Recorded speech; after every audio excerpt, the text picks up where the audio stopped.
Bu oyunumuzun adı kimyəvi zər oyunudur. Məsələn, biz zərə atdıqda 4 xal gəldi. Həmin an 4-cü yerə xalaya gəlirik və 4-cü xandakı sualını açıb oxuyuruq. Bu sualı oxuduqda bunun cavabı veririk. Əgər bunun cavabını düzgün tapsaq, həmin xanaya 1 xal plus eləyirik öz xanamıza. Əgər bilməsək, mənfi 1 xal olur. Burada isə rəqəmlərimiz var.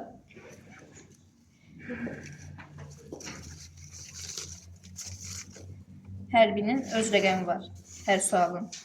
Burada isə zər atırıq. Məsələn, zəri atdıq, 6 gəldi. 6-ya kimi gəlirik. Burada 6-cı sualın kağızını açdıqdan sonra oxuyuruq. Burada 3 dənə səviyyə var. 3 dənə səviyyə var. 1-dən 11-ə kimi asan səviyyədir. 12-dən 22-yə kimi orta səviyyədir. 23-dən 33-ə qədər isə həm çətin səviyyədir, həm də ki, məntiqi suallardır. Burada öz məntiqimizi işlədib onu tapacaq. Əgər məntiqlə düz cavab versək, müsbət 2 xal olacaq.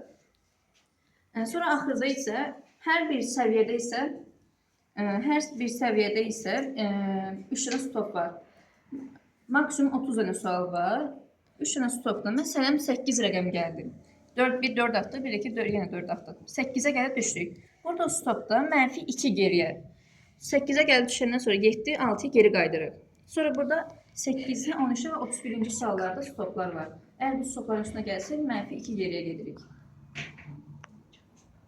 Məsələn, 10-cu sual. 10-cu xanaya gəlib çıxandan sonra sual gəldi. Məsələn, belə sual. Hava hansı qazlardan ibarətdir? Bunun kimi bir suallar ola bilər. Bu asan səviyyədir. Bu asan səviyyədən olan bir sualdır. Bunu əgər düz bilsək, xanamıza müsbət 1 xal gəlir. Əgər biz 0 xaldayıq, tezə başlamışıq, sualı bilməyəndə həmin xal mənfi 1-ə düşür. Yəni, axırda düz bilsələr isə bunlar müsbətləşərək daha çox ola bilər.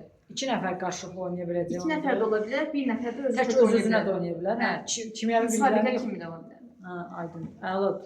Tək bir insan oynaya biləcəksə, o da çox yaxşıdır. Əli, afərin.